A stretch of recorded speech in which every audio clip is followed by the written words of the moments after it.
bonjour à toutes et à tous. Ravi de vous retrouver sur les ondes de Kwesi pour un temps de parole en direct à la radio et à la télévision. Oui, en direct, le deuxième. Avec Isiaka Abdillah, notre papa à tous, qui vient nous commenter l'actualité. Isiaka Abdillah, bonjour. Bonjour. Toujours un bonheur et un plaisir de vous recevoir sur ce plateau. Et évidemment, les visites ministérielles. Il y en avait deux ministres. Hein. Le secrétaire d'État, CH presque ministre, bon, on dit Madame la ministre. Ça ne vous a pas échappé. Qu'est-ce que vous allez retenir de ces visites? Rien. Pourquoi vous dites ça? Non, je demande à n'importe quel citoyen honnête de résumer les annonces. Ouais.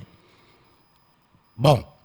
Il y a quand même l'opération LEAK renforcée avec des agents de la PAF en plus, avec des intercepteurs en plus. Ça fait 3 ans que ça parle comme ça. Oui, ça y est, ils arrivent là. Oui, mais ça fait 3 ans qu'on a cette annonce. Ouais. Donc il n'y a pas eu de plus que ce qu'on a déjà entendu par le passé.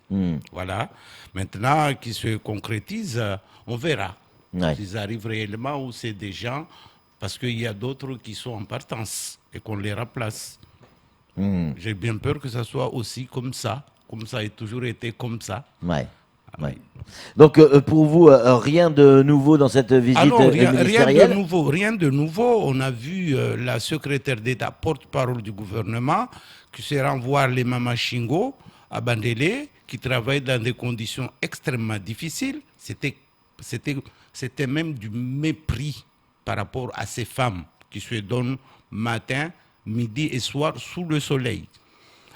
J'aurais voulu entendre, puisqu'on a voulu amener la secrétaire d'État, porte-parole du gouvernement, visiter ce site, j'aurais aimé avoir une annonce qu'on va leur construire des abris, qu'on trouve d'autres moyens de production, du sel avec peut-être de nouvelles, des moyens pour qu'ils puissent vivre de leur métier. Mais c'était folklorique et je trouve ça injuste par rapport aux femmes. Il y a quand même la validation de ces 1,6 milliard. Là aussi, il y a quand même des choses, non? Alors moi, je ne sais pas. Je ne sais pas compter, je me perds. Je me souviens, la délégation mahoraise a été reçue chez le Premier ministre à une époque, pratiquement il y a 2 ans de cela. On m'annonce ces mêmes chiffres. Ensuite, il y a eu la grève de 2008, on m'annonce les mêmes chiffres. Aujourd'hui, en 2019, on m'annonce les mêmes chiffres. Alors, je voudrais savoir, j'emprunterai l'expression de Mansour Kamardine, c'est vraiment un contrat de divergence. En tout cas, divergence au niveau des chiffres. Il faudra reprendre les chiffres du Premier ministre quand il a reçu la délégation mahoraise, mélanger avec diverses annonces pour trouver quel est le juste prix pour ce contrat. Pour le moment, moi, je me perds. Est-ce qu'on compte déjà ce qui a été dépensé, notamment l'hôpital de Petite-Terre? Est-ce qu'on compte ce qui a été dépensé sur des logements sociaux, par exemple, qui sont déjà livrés? Je ne sais pas compter. Je me perds parce que depuis 2 ans, on me chante les mêmes chiffres.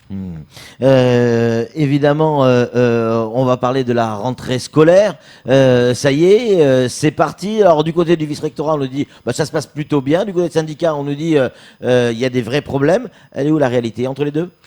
Je voudrais juste que le vice-recteur assure la population de Mayotte que l'année prochaine, au niveau des résultats du bac, on aura la moyenne, on ne sera pas loin de la moyenne nationale au niveau des réussites. Là, je dirais que tout va bien.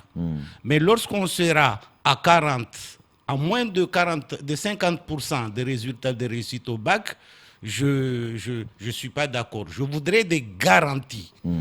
Qu'ils garantissent aux Mahorais que tout va bien, je ne mets pas en doute sa parole, mais qu'il assure qu'à la fin de l'année scolaire, les résultats au baccalauréat et aux divers diplômes seront meilleurs, du moins proches de la moyenne nationale. Là, je serai d'accord. Donc des faits, des résultats, des actes. Je vais le préfet, je le prends au mot, je fais. Alors, monsieur le vice-recteur, garantissait au moins une chose aux Mahorais. Les résultats du baccalauréat l'année prochaine seront proches de la moyenne nationale, c'est-à-dire 80%.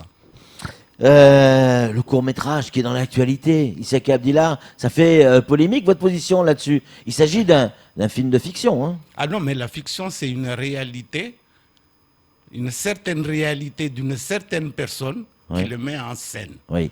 Ce qui est choquant sur cette affaire-là, c'est que je voudrais déjà avoir quelle est la position du conseil d'administration du lycée. Est-ce que le conseil d'administration était mis au courant du film? Qui a écrit le scénario? Qui a validé le scénario? Et la communauté éducative dans ce lycée, était-il au courant du scénario?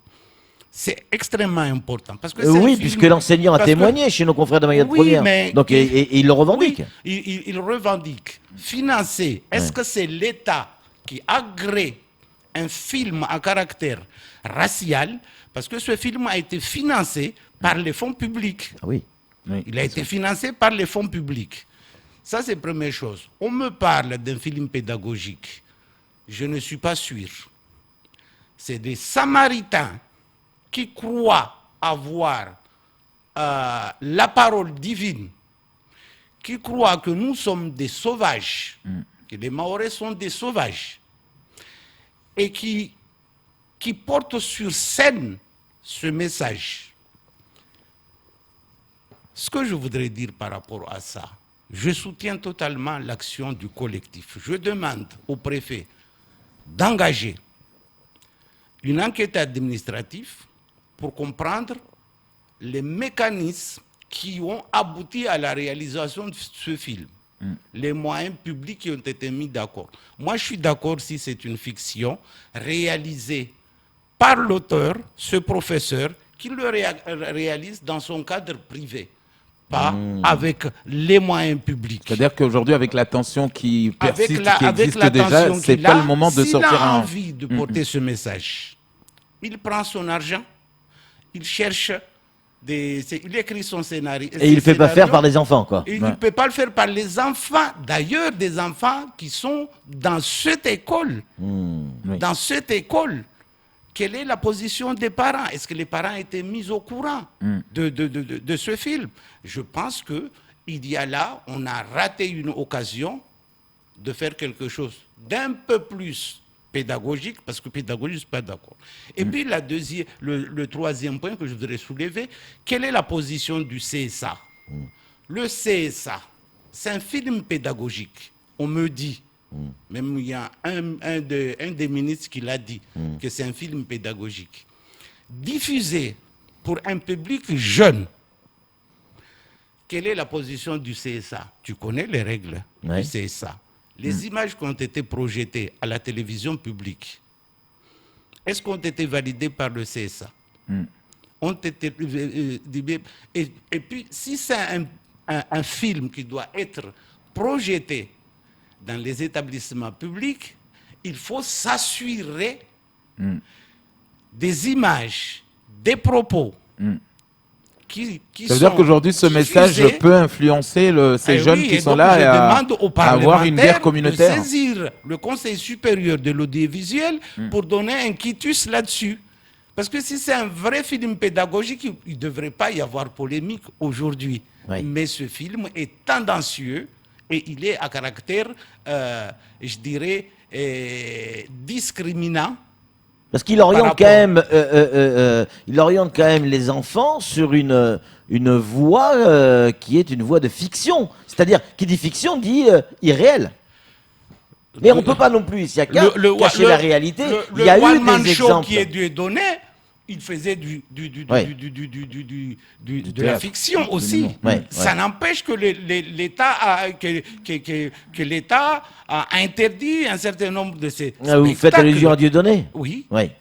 Oui, il y a des limites. La fiction a des limites. Sauf si cet enseignant, qui me semble être probablement le réalisateur ou celui qui a écrit le scénario, prend ses propres moyens et et réalise son film. Là où c'est grave, Isaka, c'est qu'on a entendu dans les divers commentaires dans les réseaux sociaux qu'il y a des jeunes Mahorais qui sont remontés et qui sont prêts aujourd'hui à réaliser le même film en démontrant ce que l'immigration fait comme mal à Mayotte. Donc là, on va rentrer dans cette espèce de guerre. Voilà, c'est le contresens de ce film.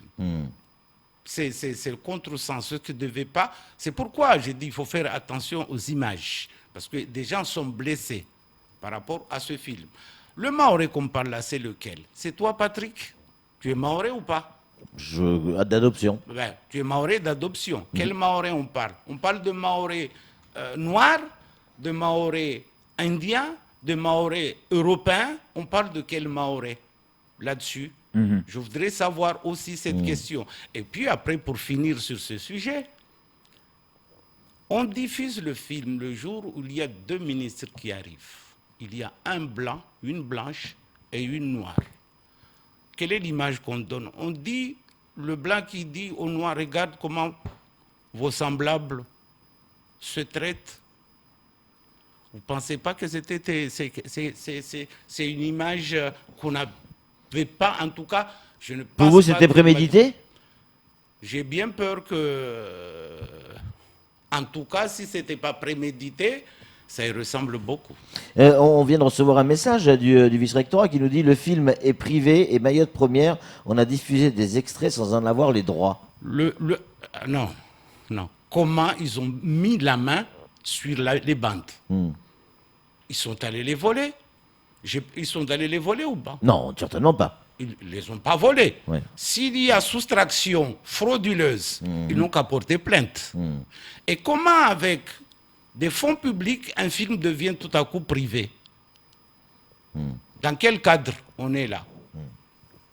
Pourquoi, avec des fonds publics, un film devient tout de suite privé? Alors, moi, je répète encore, il faudra que le CSA mette la main sur ce film, parce que c'est un film qui sera diffusé, si j'ai bien compris le message pédagogique qu'on voulait passer, aux jeunes enfants, à un jeune public.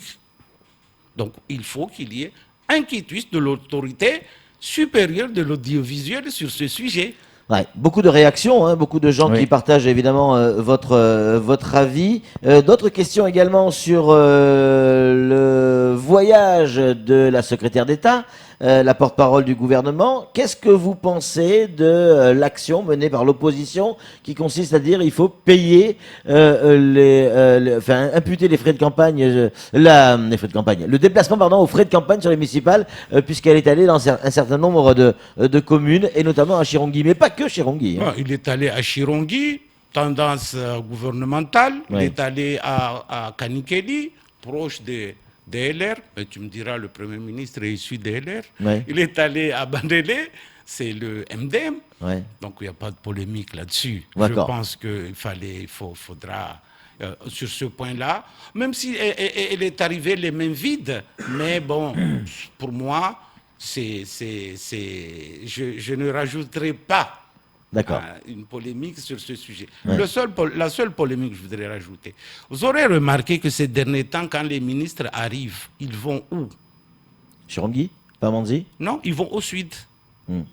Et le nord? Ouais, c'est vrai que... Madame Ramlati, vous êtes députée de la circonscription du Nord.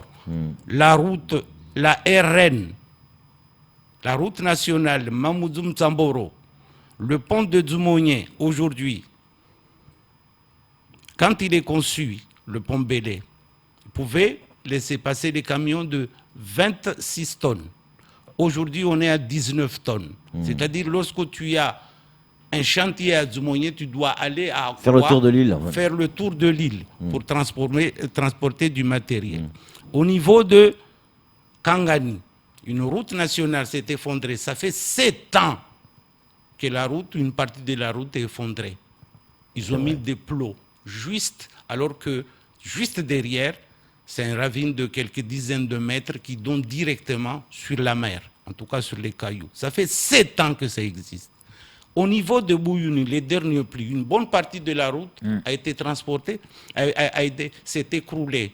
Juste une rivière derrière. On a mis des plots juste pour signaler que là, il y a je voudrais que la ministre puisse visiter aussi Congo. Il n'y a pas que le Sud. Madame Ramlati, pour une fois, je cite votre nom. Quand il y a un ministre qui arrive à Mayotte, Mayotte, c'est 2 circonscriptions. Il y a le Nord et le Sud. Ce n'est pas parce que moi, je suis du Nord. Si c'était le cas, si c'était le Nord qui était le plus visité, j'aurais pu dire allez aussi voir ce qui se passe au Sud. Mais j'ai l'impression là-dessus que c'est vrai sur ce sujet-là, on est en pleine campagne. On est en pleine campagne parce que certaines parties se trouvent peut-être plus écoutées au Sud qu'au Nord. Je le regrette. Mais bon, je pense que la ministre corrigera la prochaine fois. Pour conclure cet entretien, Issaka Abdillah, vous, politiquement, vous en êtes où? Vous faites quoi? Pour le moment... Il y a des échéances qui arrivent. Est-ce qu'il y a des choses qui vous grattent? Les partis politiques sont tous moribonds, hein, on le sait. Hein. J'essaie avec d'autres amis de nous organiser, en tout cas pour les municipales qui sont extrêmement importants, pour n'importe quel département, n'importe quel territoire, parce que c'est le premier maillon du développement. Je crois qu'il faut réfléchir largement en prenant ici ou là des éléments capables d'être ensemble et de jouer un jeu franc vis-à-vis de la population, c'est-à-dire le développement du territoire. Mais moi, je voudrais lancer un message, Patrick. Je voudrais dire à tous les têtes de liste de Mayotte au municipal de faire de la propriété de cette île une priorité. Une priorité. Parce que ça génère beaucoup de choses derrière. La propriété, ce n'est pas seulement les ordures. C'est aussi le cadre de vie des populations. C'est aussi rendre propre nos bâtiments publics. C'est aussi rendre propre l'ensemble, voilà, les plages. Et les conséquences sanitaires que ça peut avoir. Voilà, évidemment. donc j'appelle tous les têtes de liste, quelle que soit la couleur, de faire de la propriété de Mayotte une priorité absolue. Une priorité absolue. En tout cas, merci beaucoup. Vous n'avez pas répondu, vous allez vous présenter à rien là prochainement. Genre des municipales quelque part, non? Le Vous êtes dans une liste, mais est-ce que Au vous moins- êtes tête de liste? Non, mais je ne suis même pas dans une liste. Ah, il est vicieux. Attention, extrêmement vicieux, extrêmement vicieux. Il y a beaucoup de messages qui arrivent. Hein. Bonjour Issaka Abdillah. Monsieur Issaka Abdillah a raison sur le film. C'est une honte. Ce film, l'État n'a pas à financer ce genre de propos contre les Mahorais. Si ce n'est pas un message officiel, l'État doit réagir et le collectif attend ces réactions de l'État, signé Fatiou. Bon, vous faites l'unanimité, tout le monde a l'air d'accord avec vos propos, et beaucoup effectivement attendent une réaction donc de l'État, soit du préfet, soit du vice-rectorat, même s'il a eu l'occasion déjà de réagir, hein, le vice-recteur. Hein. Mais il a réagi selon les propos, selon ce que le Mahorais de base pense. Il a été lui-même gêné, il faut dire les choses. Je crois. Ouais. Ils ont tous été gênés par le film. Il faut dire les choses telles qu'ils sont. C'est vrai qu'elle a répondu tout de suite en disant elle n'était pas forcément au courant du sujet peut-être. Mais ce qu'il faut retenir de ce film-là, moi, ce qui m'a choqué, c'est qu'il y a 2 ministres qui arrivent, et je le répète. Il y a une qui est caucasienne et l'autre qui est afro. Et vous diffusez un film comme ça, en tout cas des extraits. Quel message vous voulez passer entre les deux? C'est que l'une dise à l'autre, regarde tes semblables, comment ils se traitent à Mayotte. Je trouve que c'est ce que je retiens. Et malheureusement, on n'aura pas l'occasion de poser la question à Madame Ndiaye, mais je pense qu'elle serait aussi embarrassée pour répondre. Mais je suis sûr qu'ils vont regarder Kwesi FM à la sortie du Conseil des ministres aujourd'hui pour voir quelle est la réaction de la population après leur passage à Mayotte. Et je voudrais rajouter une chose, Patrick, tu m'excuses. Les propos de la ministre au sujet de l'aéroport. Là aussi, c'est choquant. Moi, je suis d'accord. S'il y a danger, on ferme l'aéroport aujourd'hui. On n'attend pas le principe de précaution. On n'oublie pas. Si on ne peut pas l'agrandir, il faut le fermer. C'est tout. Mais comment on s'envole après? Ah ben, on prendra le boutre. Isiaka. Ah, mais non, mais ils nous disent tous qu'on ne peut pas l'agrandir parce que risque d'effondrement. Est-ce que elle est courte aujourd'hui? Est-ce qu'elle ne risque pas de s'effondrer? C'est possible. Ben, il faut la fermer. Par principe de précaution. Non mais attends. Vous me faites rire, Isiaka. Non mais attends. Ouais. De toute façon, il y a mise en danger d'autrui. Si j'ai bien compris, on ne peut pas l'allonger. Mais si on ne peut pas l'allonger, ça ne veut pas dire que en l'état actuel, on n'est pas sur un risque. Je comprends. Ben, le risque existe, donc il faut fermer l'aéroport. Donc faut déjà penser. Hier, Patrick lui a posé la question s'il faut déplacer cet aéroport vers la Grande Terre.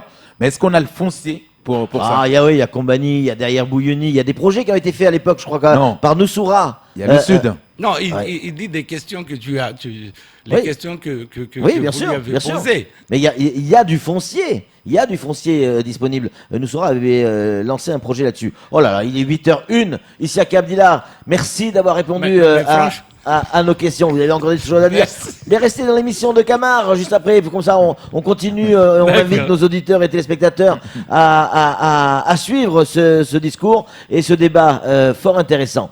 Oui, il est 8h02. C'est tout pour ce temps de parole.